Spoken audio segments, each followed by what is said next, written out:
film industry scene or Hollywood or celebrity thing. We're here every day and we're working really hard. None of you have been into rehab. None of you have sort of, you know, had sort of huge, imagined breakups in the press and stuff. In Kid Star's Top Trumps, we're worth nothing. Nothing. No points whatsoever. Nothing. And I am quite a boring person. I enjoy being at home and watching TV. The thing is, I like parties and I like all that stuff as much as anyone else does, but when it comes to the work, it's work, and it's the work that I like. I suppose we're always quite busy, really. I mean, you don't get a lot of time to really go too off the rails.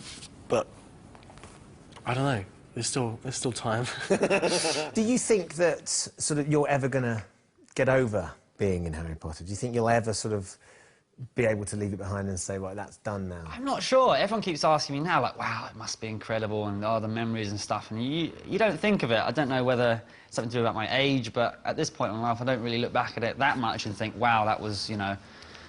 I guess to put it in perspective is very hard to do at my age. I don't have anything to compare it to either. You don't remember that much of your life before you were 10 years old. I mean, obviously, I've got a few memories, but Sure. my life pretty much... My memory started work pretty much around 10 or 11, and that's how long I've been here for, so it's kind of all I know. Can you buy a pint of milk without people saying, oh, hello?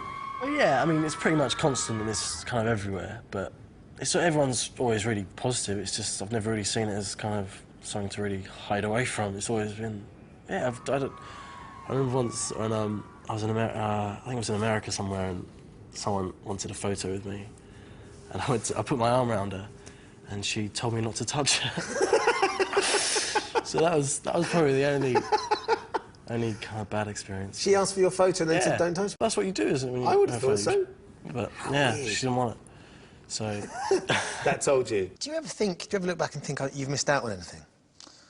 Factually speaking, I have missed out on certain things that other people who have gone to school every day have missed out on. You know, I mean, I've missed... of course, there's moments I've missed. I will have missed, I don't know, the first week at university and how that must feel, and I'm sure it feels incredible and amazing.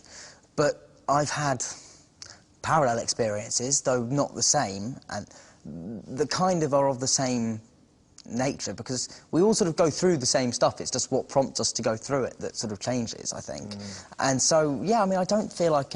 In terms of have I not done stuff that a lot of other people have done, then yes, that is absolutely undeniably true. But at the same time, I've done a lot of stuff that other people will never get a chance to do, and you know, so it's, you know, for everything I've missed, I've also gained something else.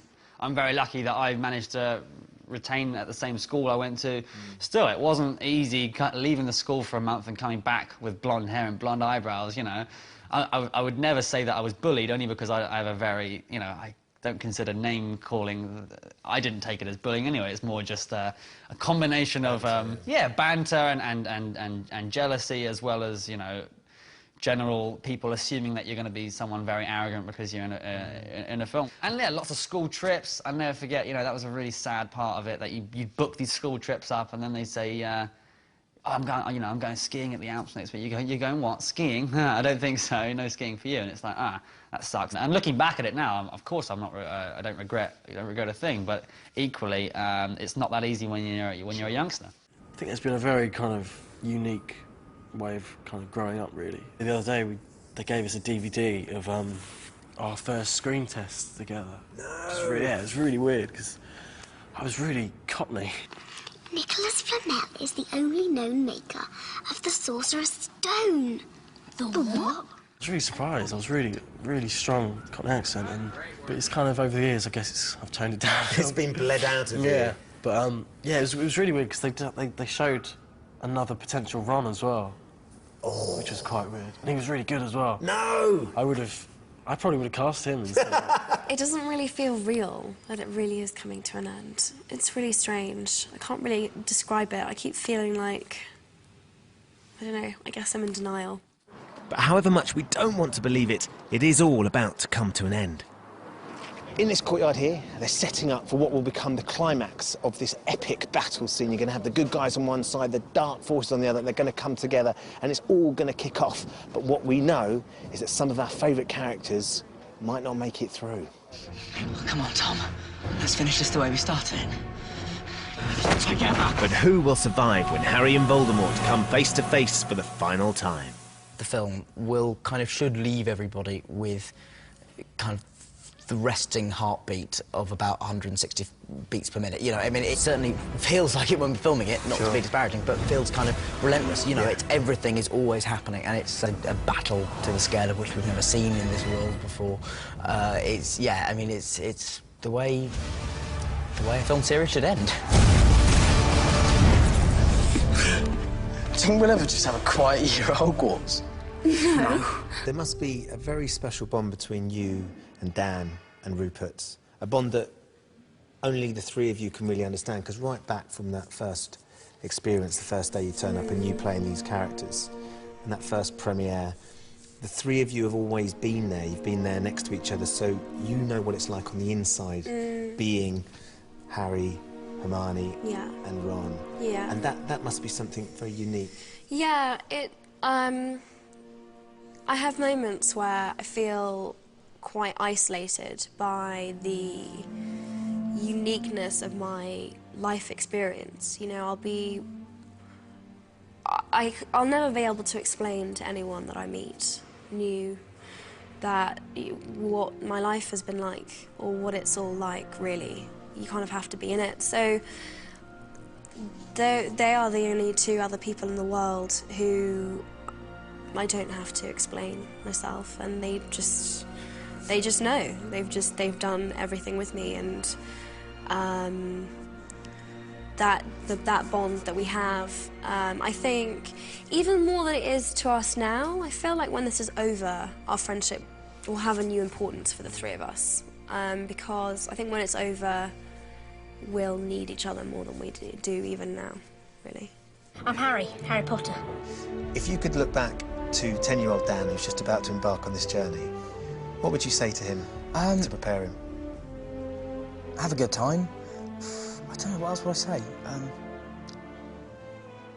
I mean, is there an essence that you'd sort of go, you know, don't get too carried away with it, don't believe the hype, you know, or... I don't think I tell myself anything that the 10-year-old me hadn't already sort of had. I was very unfazed by it all. Like, I didn't believe the hype, and I didn't get too swept up by it, and I always had fun, and I didn't, you know.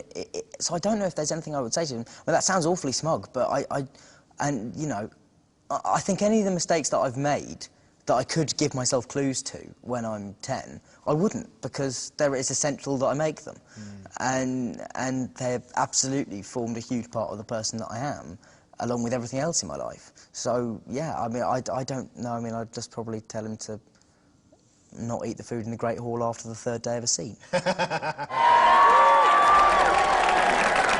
done, everybody. Thank you.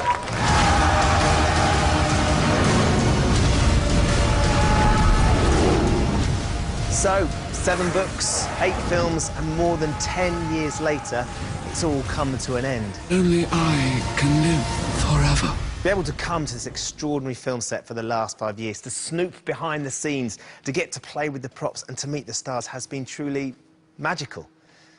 And even though it's going to be weird without it, because it's been such a huge part of all our lives for such a long time, I reckon that magic is going to linger on.